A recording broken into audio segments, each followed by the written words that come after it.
तो और मेरे भाइयों क्या हाल चाल है। उम्मीद करता हूँ आप सभी के हाल चाल बहुत बढ़िया होंगे, मज़े में होंगे। तो आज के दिन जो है मार्केट में काफ़ी शानदार तेज़ी दिखाई दी, खासकर स्मॉल कैप और मिड कैप स्टॉक्स में। और पोर्टफोलियो जो है ऑलमोस्ट 5% अप था। यानी कि जितने भी स्मॉल कैप और मिड कैप स्टॉक्स थे मेरे पोर्टफोलियो में, सभी ने काफ़ी शानदार परफॉर्म किया और पोर्टफोलियो को जो है ऑलमोस्ट 5% तक ऊपर ले गए। और आज के दिन एक और सीन ये रहा कि एफ फिर से बाइंग करते हुए दिखे हैं। लगातार दूसरा दिन है जब एफ फिर से बाइंग कर रहे हैं और डीआईएस जो है लगातार दूसरे दिन सेलिंग करते हुए दिखाई दिए हैं। अब ऐसे में क्वेश्चन ये रहता है कि 2025 में क्या कुछ रह सकता है प्लान, क्या कुछ मार्केट का मूव रह सकता है, क्या बुलिश रहेगा, बियरिश रहेगा या फिर कंसोलिडेशन करेगा। सब कुछ बात करेंगे इस वीडियो में और किस पर जो है आपको नज़र बना के रखनी है, सब कुछ बताएंगे। अगर आप नए हो तो वीडियो को लाइक कर देना और चैनल को सब्सक्राइब कर देना। इसके अलावा जो है आपको टेलीग्राम चैनल की लिंक आपको डिस्क्रिप्शन में मिल जाएगी, वहाँ से ज्वाइन कर सकते हो और पिन कमेंट में भी मिल जाएगी, तो वहीं से भी ज्वाइन कर सकते हो और कुछ ना कुछ कमेंट ज़रूर करना। तो बढ़ते हैं अपने फर्स्ट स्टॉक की तरफ।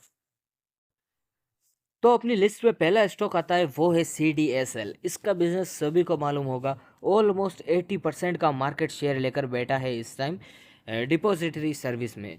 और अगर इसके फंडामेंटल्स की हम बात करेंगे तो एक मिड कैप कंपनी है, 33,000 करोड़ का इसकी मार्केट कैप है। स्टॉक का PE 62 है। ROE देखोगे तो वो ऑलमोस्ट 40 और 30 के करीब चल रहा है, जो कि काफ़ी ज़्यादा शानदार दिखाई पड़ रहा है। अगर आप इसके प्रॉफिट ग्रोथ की बात करोगे तो वो जो है 66% है। और EPS की बात करोगे तो 25 रुपीज़ अभी चल रहा है। फेस वैल्यू 10 का है और डिविडेंड भी जो है काफ़ी अच्छे से प्रोवाइड करता है। इसके अलावा डेट सिर्फ 1 करोड़ की है, यानी कि एकदम ना के बराबर, कुछ भी कर्जा नहीं है। बिल्कुल कंपनी जो है एकदम आगे से आगे बढ़ने का प्लान बना रही है। अगर आप इसके है ना चार्ट पैटर्न देखोगे तो वो भी काफ़ी ज़्यादा शानदार दिखाई पड़ रहा है। इसके अलावा इसके फंडामेंटल्स की बात करें तो यहाँ पर आप देख सकते हो, अगर 2024 के सितंबर से और पिछले साल की अगर बात करें, वहाँ से जो है ऑलमोस्ट काफ़ी अच्छा खासा यहाँ पर जंप देखने को मिला है सेल्स में। इसके अलावा अगर आप प्रॉफिट ग्रोथ की बात करोगे तो वो भी काफ़ी अच्छी खासी दिखाई दे रही है। ऑलमोस्ट जो है हर साल जो है company almost double profit post कर रही है, चाहे यहाँ पर प्रॉफिट बिफोर टैक्स हो और या फिर नेट प्रॉफिट हो। अगर हम बात करें कंपनी के ईयर ऑन ईयर की, तो यहाँ पर आप देख सकते हो 2021 से लगाकर लगातार ग्रोथ दिखाई पड़ रही है और आने वाले टाइम पे भी जो है ग्रोथ को इसी टाइप से जो है एक्सपेक्ट करके चल रहे हैं। अगर इस कंपनी के सेल्स ग्रोथ की बात करें तो यहाँ पर आप देख सकते हो 10 साल से 25%, 5 साल से 33 और 3 साल से 33 और इस साल से जो है 66% की जो है सेल्स ग्रोथ देखने को मिली है। और प्रॉफिट ग्रोथ की बात करोगे तो इस साल जो है 66% और इसके अलावा भी जो है एवरेज हर साल 25 से 30% का ग्रोथ दिखा रही है। स्टॉक का CAGR भी अच्छा खासा बढ़ा हुआ है और इसके अलावा रिटर्न ऑन इक्विटी भी जो है काफ़ी ज़्यादा शानदार दिखाई पड़ रहा है। अगर आप इसके शेयर होल्डिंग पैटर्न की बात करें तो यहाँ पर आप देख सकते हो ऑलमोस्ट 15% की जो है अभी प्रमोटर्स की होल्डिंग है। इसके अलावा FIs के पास जो है लगभग 13% का स्टेक है और DIs के पास जो है 21% का स्टेक है और पब्लिक के पास जो है ऑलमोस्ट 50% का यहाँ पर स्टेक है। बट अगर कंपनी के जिस प्रकार की कंपनी का ग्रोथ दिख रहा है ना, वैसे में जो है इतना प्रोमोटर्स होल्डिंग या फिर ये सब होल्डिंग्स जो है इतना मैटर करता हुआ दिखाई नहीं पड़ रहा है। फ्यूचर काफ़ी ज़्यादा ब्राइट है और 2025 में जो है 1900 से लगाकर यहाँ पर 2000 तक के लेवल भी दिखाता हुआ स्टॉक बढ़ सकता है। तो ऐसे में जो है शॉर्ट टू लॉन्ग टर्म के लिए आप इस स्टॉक पर नज़र बना के रख सकते हो। जो स्टॉक आता है वो है आदित्य बिरला सन लाइफ AMC लिमिटेड। अगर हम इस बार कंपनी की बात करें तो कंपनी जो है म्यूचुअल फंड्स मैनेजमेंट का काम करती है। इसके अलावा portfolio management service, offshore and real estate offerings का वर्क करती है। कंपनी का जो है बिजनेस लगातार ग्रोथ होते हुए दिखाई पड़ रहा है। अगर हम इसके मार्केट कैप की बात करें तो 24,000 करोड़ की जो है इसकी मार्केट कैप है और स्टॉक का PE भी जो है काफ़ी ज़्यादा सस्ता दिखाई पड़ रहा है। इसके अलावा ROC और ROE की बात करें तो वो भी काफ़ी ज़्यादा शानदार दिखाई दे रहे हैं और प्रॉफिट ग्रोथ भी जो है लगभग 34% का दिखाई पड़ रहा है। इसके अलावा डेट जो है 75 करोड़ की है, जो कि ऑलमोस्ट ना के बराबर है, कोई दिक्कत की बात नहीं है। इसके अलावा फेस वैल्यू जो है 5 रुपये प्रति शेयर है और कंपनी जो है डिविडेंड भी काफ़ी शानदार प्रोवाइड करती है। इसके अलावा अगर हम इसके फंडामेंटल्स देखें तो यहाँ पर आप देख सकते हो कंपनी के जो सेल्स है वो लगातार ग्रोथ होते हुए दिखाई पड़ रहे हैं। और 2025 में जो है यहाँ पर अच्छे खासे ग्रोथ की एक्सपेक्टेशंस लगा सकते हैं, क्योंकि अगर ये म्यूचुअल फंड्स की और ये जो भी कंपनीज है इनका ग्रोथ लगातार हमको देखने को मिल रहा है। और ऑलमोस्ट 20 to 30% तो मिनिमम जो है हमें ग्रोथ इसमें हम एक्सपेक्ट करके चल सकते हैं एवरी ईयर। अगर हम इसके सेल्स ग्रोथ की बात करें तो यहाँ पर आप देख सकते हो एवरेज कुछ खास मेंटेन कर नहीं पा रही है, बट एक साल से जो है काफ़ी अच्छा खासा ग्रोथ दिखाया है। तो आने वाले टाइम पे भी जो है इसके साथ एक्सपेक्ट करके चल सकते हैं। इसके अलावा प्रॉफिट ग्रोथ की बात करोगे तो इस साल जो है ऑलमोस्ट 35% का प्रॉफिट ग्रोथ था। और 3 साल से जो है लगातार 14-15% का जो है लगातार प्रॉफिट ग्रोथ दिखा रही है। इसके अलावा स्टॉक का CAGR जो है काफ़ी तेज़ी से बढ़ा है, बट स्टिल हम है ना कुछ एक्सपेक्टेशंस के साथ इसमें एंट्री बना के चल सकते हैं। रिटर्न ऑन इक्विटी जो कि काफ़ी ज़्यादा शानदार दिखाई दे रही है। इसके अलावा अगर हम इसके शेयर होल्डिंग पैटर्न देखें तो यहाँ पर आप देख सकते हो ऑलमोस्ट 75% की जो है कंपनी के प्रोमोटर्स के पास होल्डिंग पड़ी है। इसके अलावा FIs के पास लगभग 4.5%, और DIs के पास अगर देखोगे तो 12% है जो कि बढ़ती हुई दिखी है। और अगर आप यहाँ पर गवर्नमेंट के पास स्टैक देखोगे तो 0.2%, और पब्लिक के पास जो है 8.13% जो कि घटती हुई दिखी है। तो कंपनी जो है काफ़ी शानदार परफॉर्म कर रही है। आने वाले टाइम पर जो है हम इसके 1000 से 1200 तक के जो है टारगेट लेकर चल सकते हैं। और इसके अलावा जो है डिविडेंड अच्छा देती है, तो यहाँ पर जो है एक साइड इनकम वाला भी जो है मैटर सेट हो जाता है। अगली कंपनी जो आती है अपनी लिस्ट में वो है UTI assets management company limited. अब ये कंपनी भी जो है सेम टाइप का वर्क करती है जैसा आदित्य बिरला और निप्पॉन की करती है। सेम टाइप का वर्क है, mutual fund management, ETF management, यही सब ये काम करती है। इसके अलावा अगर आप इसका मार्केट कैप देखोगे तो वो जो है लगभग 16,000 करोड़ का, यानी कि एक स्मॉल कैप कंपनी है। स्टॉक का PE काफ़ी ज़्यादा सस्ता दिखाई दे रहा है। ROC ROE ये भी दोनों शानदार दिखाई दे रहे हैं। इसके अलावा बुक वैल्यू की बात करोगे तो 341 जो है इसका बुक वैल्यू है। प्रॉफिट ग्रोथ ऑलमोस्ट 50% के करीब, और EPS जो है 66 रुपीज़ है। इसके अलावा डेट जो है एकदम ना के बराबर है, और डिविडेंड भी जो है कंपनी काफ़ी अच्छा देती है, और फेस वैल्यू जो है इसका 10 का है। अब फ्यूचर में जो है मैं ये एक्सपेक्ट करके चल रहा हूँ कि म्यूचुअल फंड्स वाली कंपनीज और इसके अलावा IT कंपनीज जो है 2025 में जो है काफ़ी अच्छा खासा रिटर्न बना के हमको देते हुए दिख सकती है। तो इस हिसाब से जो है मैं इन कंपनीज में रिस्क लेने का सोच रहा हूँ। बाकी अगर अभी आप भी इन्वेस्ट करने का सोच रहे हो तो फाइनेंशियल एडवाइज़र से कंफर्म ज़रूर कर लेना। अगर आप इसके सेल्स ग्रोथ की बात करोगे तो ये भी काफ़ी अच्छे से ग्रोथ होते हुए दिखे हैं। इसके अलावा इसके प्रॉफिट ग्रोथ की बात करोगे तो ये भी क्वार्टर ऑन क्वार्टर भी ग्रोथ होते हुए दिखे हैं, और ईयर ऑन ईयर भी काफ़ी अच्छा खासा ग्रोथ लेते हुए यहाँ पर दिखाई दिए हैं। 2021 से लगाकर अभी तक जो है ऑलमोस्ट जो है डबल हो चुका है इसका सेल्स ग्रोथ। इसके अलावा प्रॉफिट ग्रोथ की बात करोगे तो ये भी ऑलमोस्ट डबल हो चुके हैं, और कंपनी लगातार ग्रोथ कर रही है। तो आगे भी जो है इसकी ग्रोथ एक्सपेक्ट करके चल सकते हैं। प्रॉफिट ग्रोथ की बात करोगे तो ऑलमोस्ट 20% का एवरेज हर साल जो है सेल्स ग्रोथ कर रही है, और लगभग 25% के करीब जो है इसका प्रॉफिट ग्रोथ एवरेज हो रहा है हर साल के हिसाब से। इसके अलावा CAGR की बात करोगे तो ऑलमोस्ट इस साल का 62% का इस साल का CAGR था। और बाकी जो है काफ़ी टाइम तक जो है कंसोलिडेशन करता हुआ दिखा था। ज़्यादा टाइम नहीं हुआ है, बट ठीक है, कंपनी में जो है आगे ग्रोथ एक्सपेक्ट कर सकते हैं। रिटर्न ऑन इक्विटी जो है 15 से 20 के करीब चल रहा है, जो कि ठीक है। बाकी बोरोइंग्स बिल्कुल भी नहीं है कंपनी के ऊपर। इसके अलावा हम प्रोमोटर्स होल्डिंग की बात करें तो यहाँ पर प्रोमोटर्स तो बिल्कुल नहीं है, बट FIs और DIs की बात करें तो यहाँ पर FIs जो है ऑलमोस्ट 7% है जो कि स्टेक बढ़ाते हुए दिखे हैं, और DIs के पास जो है ऑलमोस्ट 60% की स्टेक है, और पब्लिक के पास जो है ऑलमोस्ट 32% की स्टेक है जो कि घटती हुई दिखाई दी है। अब ऐसे में जो है कंपनी का जो है काफ़ी अच्छा खासा बिजनेस मॉडल है, और फ्यूचर में जो है अच्छा खासा रिटर्न्स एक्सपेक्ट करके चल सकते हैं। और इसका टारगेट जो है अगर छोटा टारगेट बोले तो 1400 से 1500 का टारगेट हम लेकर चल सकते हैं। अगली जो कंपनी आती है अपनी लिस्ट में वो है KPIT टेक्नोलॉजीज लिमिटेड। एक IT की कंपनी है, मल्टीपल बिजनेस है IT सेक्टर में, जिनमें जो है आप यहाँ पर आकर पढ़ सकते हो। की पॉइंट्स में पढ़ोगे तो आपको इसका कंप्लीट बिजनेस मॉडल जो है समझ में आ जाएगा। एक मिड कैप कंपनी है, ऑलमोस्ट 38,000 करोड़ का इसका मार्केट कैप है। स्टॉक का PE थोड़ा सा महंगा ज़रूर चल रहा है, मे बी एडजस्ट होता हुआ दिख सकता है, और थोड़े टाइम में जो है कंसोलिडेशन दिखाई पड़ सकता है, या फिर जो है एक थोड़ा सा डाउनफॉल और फिर रिवर्सल भी देखने को मिल सकता है। तो ऑप्शंस तीनों ही ओपन है फिलहाल इस कंपनी के लिए। और आरओसी आरओई की बात करोगे तो काफ़ी ज़्यादा शानदार दिखाई दे रही है। प्रॉफिट ग्रोथ ये भी काफ़ी ज़्यादा शानदार है। इसके अलावा ईपीएस की बात करोगे तो 26 रुपीज़ है।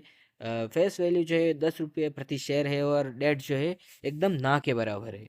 अब आईटी सेक्टर में जो है इस साल जो है काफ़ी अच्छा ग्रोथ एक्सपेक्ट कर रहे हैं, तो यहाँ पर थोड़ा सा रिस्क लेना तो बनता है।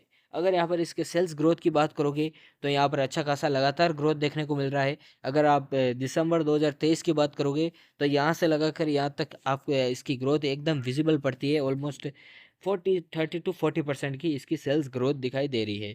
इसके अलावा नेट प्रॉफिट की बात करोगे तो वो भी यहाँ पर जो है लगातार बढ़ता हुआ दिखाई दे रहा है। ईयर ऑन ईयर की बात करोगे तो यहाँ पर आप देख सकते हो ऑलमोस्ट 2000 3000 4000 5000 करोड़ तक यहाँ पर लगातार जो है ऑलमोस्ट 1000 करोड़ का जो है प्लस दिखाई दे रहा है।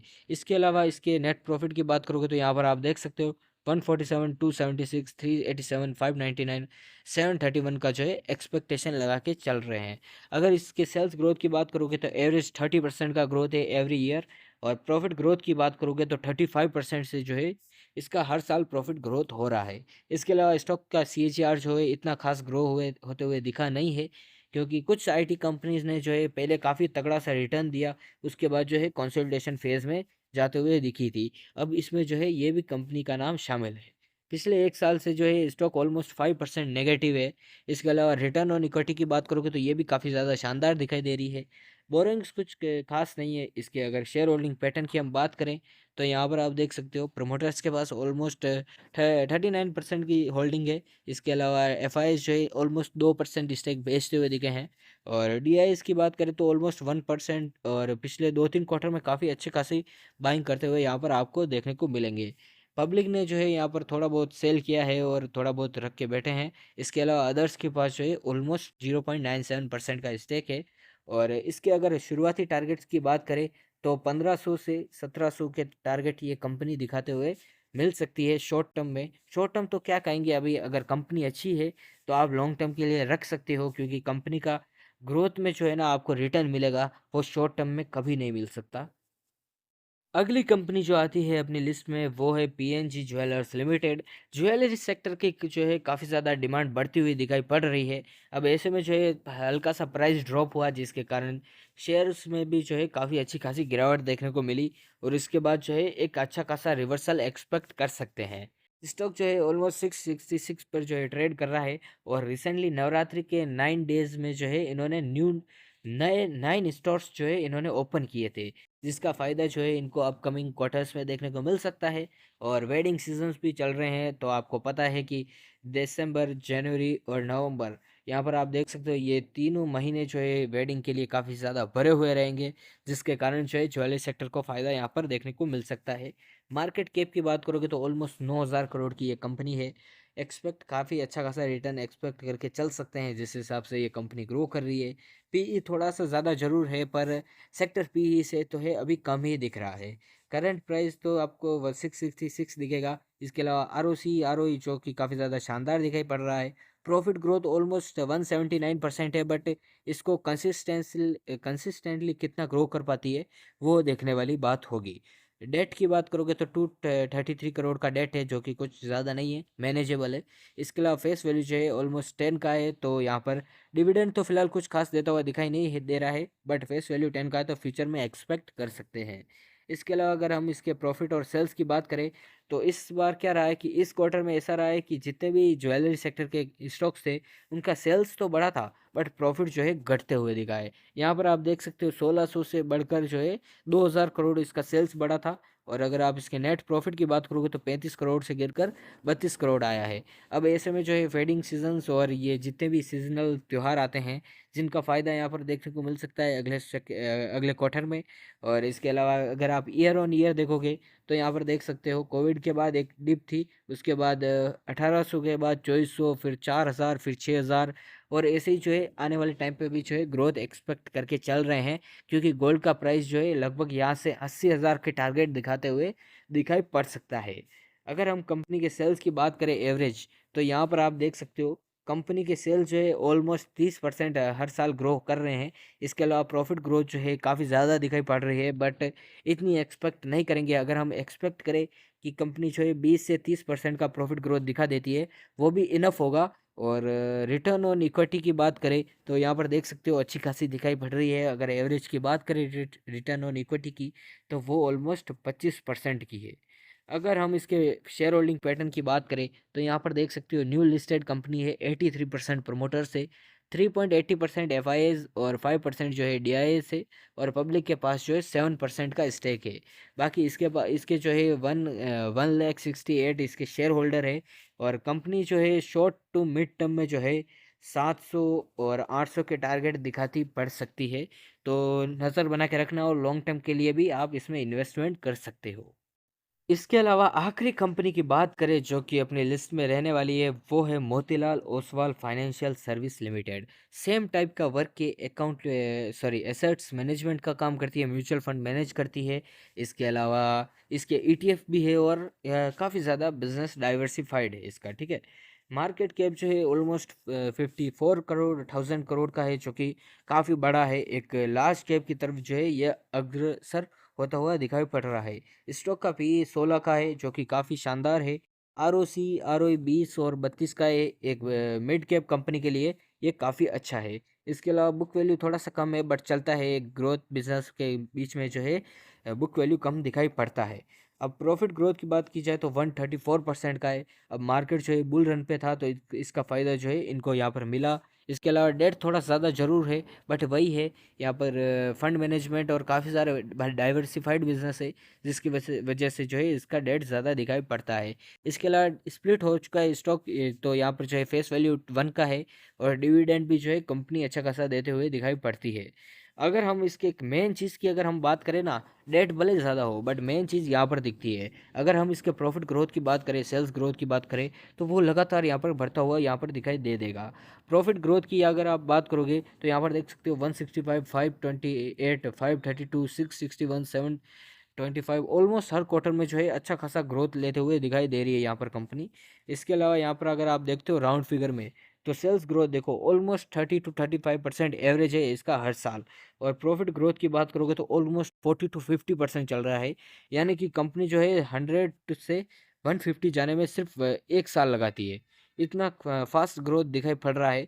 बट अगर हम इससे एक्सपेक्ट करें 20 से 25% का ग्रोथ, वो भी काफ़ी अच्छा होगा। तो यहाँ पर अगर हम इसके CAGR की बात करें तो कंपनी ज़रूर भागी, स्टॉक अच्छा खासा भागा है। और रिटर्न ऑन इक्विटी जो है ये भी काफ़ी अच्छा दिखाई पड़ रहा है। इसके अलावा बोरिंग्स तो है, थोड़ी ज़्यादा ज़रूर है, बट ये जो है मैनेज कर सकते हैं, क्योंकि कंपनी में जो है काफ़ी अच्छी खासी कैपेबिलिटी मौजूद है। इसके अलावा अगर हम इसके शेयर होल्डिंग पैटर्न की बात करें तो यहाँ पर देख सकते हो ऑलमोस्ट 68% जो है प्रोमोटर्स के पास है, और FIs के पास जो है 6% का स्टेक है। इसके अलावा DIs के पास अगर हम बात करें तो, एक मिनट, हाँ हल्का सा मिस हो गया। हाँ, अगर हम DIs की बात करें तो ऑलमोस्ट 6%, और FIs के पास भी जो है 6% है। और पब्लिक के पास जो है ऑलमोस्ट 18% का शेयर पड़ा है। और इसके अलावा अगर हम इसके शेयर होल्डर देखें तो 163,000 इसके शेयर होल्डर्स है। तो और इसका जो है हम शॉर्ट टू लॉन्ग टर्म के बीच जो है 1000 से 1200 के टारगेट लेकर चल सकते हैं। और 2025 में जो है मेरा फेवरेट सेक्टर रहने वाला है एसेट्स मैनेजमेंट और IT सर्विस। बाकी आपका कौन सा रहने वाला है मेरे को कमेंट में ज़रूर बताना। अगर यहाँ तक वीडियो देखा है तो कुछ ना कुछ कमेंट ज़रूर करना, और वीडियो को लाइक और चैनल को सब्सक्राइब ज़रूर करना। और मिलते हैं किसी नेक्स्ट वीडियो में।